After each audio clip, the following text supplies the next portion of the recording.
Hope you enjoy, everyone. Thanks for watching. This is Southern Mouse Game and let's you on episode 98 of Dragon Ball Super. Yeah, the tournament continues after the first round. Things are going away. So many fighting, so many good moments, and one universe is eliminated. It starts off with what happened last time. All the universes are pressing hard. So many fireworks. The way they so many energy blasts going off at once. It's like literally a fireworks display. As the tournament literally starts off. Everything seems to see so many warriors just fighters doing their thing. Everybody from all the universes displaying their powers, their grits, it's their raw power. It was literally one of the best moments they did. Well, sure, no universe got eliminated right away. Of course, what would be the point of all of that? I mean, it's to see all the universes go at it at once. So they could just fight like that. It's pretty impressive. How they dealt with it. Seeing the situation as it is. And it continues off with what happened. Goku barely survived getting tossed off by Universe 4, literally suicide, really just getting rid of himself along with Goku was a pretty big strategy. However, after he did that, goes Super Saiyan Blue. He's surrounded by 5 members of Universe 9, including the trio D Dangers. Those 3 wolf fox looking brothers. Those guys are just so of that we get to see their Supreme Kai. You know how slimy and evil he is. He kind of reminds me of Zama's in a way. It's a lot more attack. It's leveled it differently. Hey, Goku going off against these guys. Him trying to do his best. Viewers is wondering why doesn't he just go Super Saiyan Blue? Just beat them all. Because Super Saiyan Blue, explained by Whis, takes up a lot of energy and stamina. So he's trying to conserve it. My guess he's trying to wait until he gets to the big tough opponents like down the line. Like for example, Jiren of Universe 11. The Pride Troopers. Because he still wants to fight him, Tompo, and probably all the other guys to see what the hell they're made of. Everybody's trying to do their best. We get to see that Frieza's having a whole bunch of fun.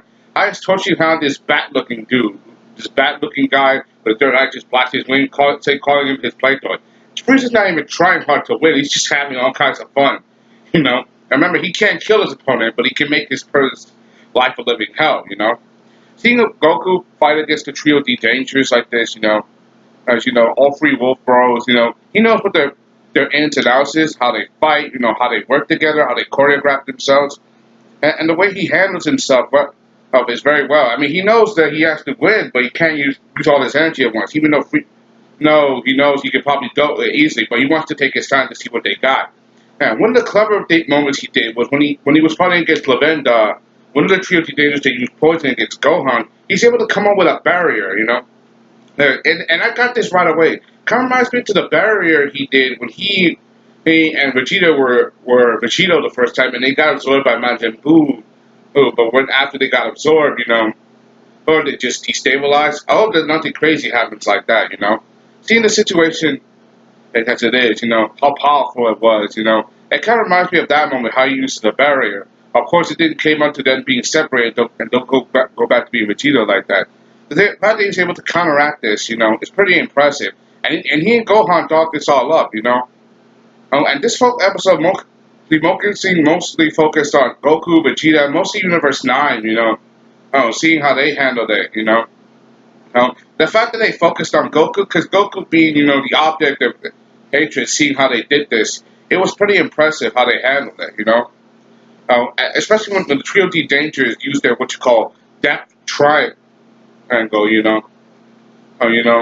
seeing how they use their not depth triangle, dangerous triangle. That's what it was, dangerous triangle. How they use their triple attack moves, how they use their combination move. Goku, he was having a lot of fun, Even though he was in trouble, he didn't want to waste energy, so he was having a lot of fun, Then comes in Vegeta after beating the hell out of some guys. He comes in and joins the party, which is pretty cool, and all of Universe 9 is literally focusing on trying to get rid of Goku, Like, their attention is on Goku, After all, him being the guy who started the tournament, a lot of the universes definitely hate him. Like, after all, he's the one who started this whole mess, so a lot of them are going after them. I mean, hell, several universes already tried it, did it first, like Universe 4 with their assassins, like Universe 9, the spying, everything, the Pride Troopers, everybody's trying to do what the hell, Just they really hate Goku. Goku is literally the most hated being in all of universe, in all the universe. Seeing how they handle the situation, Goku and Vegeta, they know how to work together. Even though they hate working together, but when it comes to working together, they can accomplish anything that comes their way. And it was Whis who said this. Like Whis is literally what you call the voice of wisdom. For the show for this moment. Eventually, they push back. They work together. Vegeta even does the same barrier technique. Countering against these guys. And these guys are looking all kinds of tricky. You have this one giant dude who does an ice lance. Frieza Vegeta's arm. One guy uses a spider web. Whatever. But that doesn't. But that causes nothing. There's even one guy who's like this literally this armored lizard dude looking guy. Like when Goku punches him, he doesn't feel his face. Like he has metal skin or whatever. Like I guess he's very tough.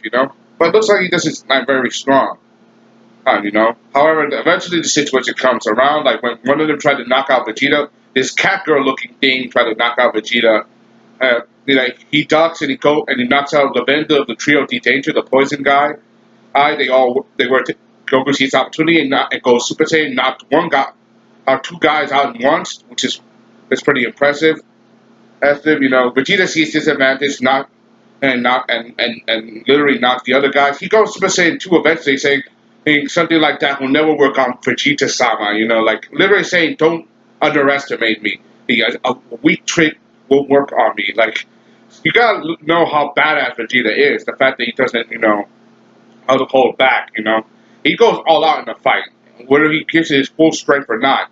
Because that's the way he is. He's a full-on warrior, and the way he just punches one guy out of the ring and just goes for a blast, he he doesn't he doesn't hold back. Like if he wants to, he can kill somebody without batting an eye, especially if it means that he's worth doing his best. Seeing Vegeta as he is, the situation is pretty impressive. And it looks like more and more that Universe 9 Warriors are literally dropping like a hat. We even get to see shots of 18. And our one guy literally dropped out. Like that one guy, that one bad guy with the third eye, that Vegeta was torturing the hell out of. I was like, how he literally forfeited, like just jumped off the damn ring just to get away from Frieza. And he landed right next to the guy, shoot off. Uh, it was pretty funny. Like the guy literally dropped out. I was like, oh crap, what did I do?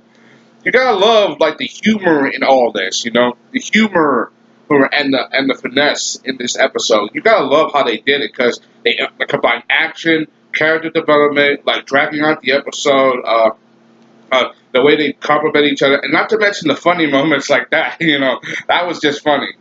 Just straight up, you just ducked. And now it's up to Goku and Vegeta working together against the Trio D Dangers to see these three Wolf guys. Seeing these three guys, go up against Goku and Vegeta, if they were alone, if they were fighting one of them alone, it wouldn't be a problem. But if they fought them together, that would be a whole. They stand no chance, especially when they combine their efforts to form that triangle beam using their individual colors, blue, yellow, and red. And Goku and Vegeta combined their attacks as like Phantom Flash and Kamehameha. And they just blasted him right out of the ring. And they went Super Saiyan full on. To me, I really like how they did it, because they completely overwhelmed the opponent. They did it without a batting eye. And the way they did the pacing, at first it started out slow, but then it picked up very high stake. And the first universe to lose is Universe 9, which is impressive. I kind of feel sad for that. A little bit sad. These guys, I kind of feel bad for them. Not too bad, but a little bit sad that these guys are the first to get knocked out. Because I wanted to see a little bit more of Universe 9. Remember, we only got to see them we got to see them how they fought against Goku the last time, but this time they tried their best, but unfortunately it was not enough. I really like how he erased the universe, how he clicks the button. It's really different how he erased the universe before. Like when Zama's, he just. I'm sorry. I mean Zen-Oh. How Zen-Oh, clicked on those pads. Clicked each of the warriors just the way he did it, and both Zen-Ohs just clicked the universe 9 has lost. how they completely erased it with just the drop of a button, you know. And Universe 7, Universe 9 just completely erased, you know. It wasn't the drop of a button, you know. It was just like their hand, you know. The way that Universe 9 just got erased, you know. It's kind of, it's similar, is it different? It's been a while, but it's kind of similar to how Zama's got erased, you know. You guys remember the Goku Black Arc, or, you know, Zama became this all-powerful being. He just, his essence just became pure energy. He started corrupting the whole world. He destroyed all of humanity. Humanity had basically lost, so Goku decided to pull out all the states and summon Zen-Oh. He erased, you know, Zama, but he also erased that whole entire freaking future and universe from the plane of existence, you know. He really, everything was just gone. It was just like the space, just floating in space, you know. It reminds me of that moment. It's been a while, but I think it was a lot more flashy. But this time it was both Zen-Osamas, like using both their hands, you know, both of them just using one hand each. So my guess is the destruction was basically half. All the universe are like on notice, like that whole universe just got erased. All the gods of destruction, you know, all the warriors, even the Supreme Kai, he got erased. The only one that's left is like the attendant of the god of destruction, his angel. I don't know what his name is, but you know, oh, that we's looking dude, you know. And the way he looked, the way his smile is just looking, like the way he smiled at first, but then he raised his hand to smile up to show he's just smiling with his eyes closed. Like, is there something more to that? A lot of people are guessing to that, you know. Well, guessing, what the hell was that? Like, well, the way he's smiling. Some people are guessing that maybe the final boss of the whole final tournament, maybe the Grand Priest. But I'm skeptical about that. I don't believe that unless we got more proof. I want more proof at the end. If the Grand Priest really is the final boss, he'd probably be strong, very strong. I mean, he's the father of Weeks, Vados, and all the other angels, so he's probably be way, way stronger than that. And we know that probably Weeks is stronger than Beerus. I mean, he knocked him out with one punch in Battle of Gods, you know. I wouldn't believe that unless you had more proof, but if they did something like that, I wouldn't mind if they did it, you know. Because the fate of the whole multiverse is at stake. Universe 9 just got eliminated. All the other universes are taking notice. Like, be on your toes, because what happened to them will happen to you too, you know? So they got to work things out. First of all, I love the episode. I give it a A+, plus, you know? Too bad that Universe 9 got cut off, you know? They literally got eliminated. I kind of like them a little bit. They presented a challenge, you know? Someone, even though they can't sense their enemy. Yeah, I really like how they did it, you know? It was really cool, you know? But I like the episode.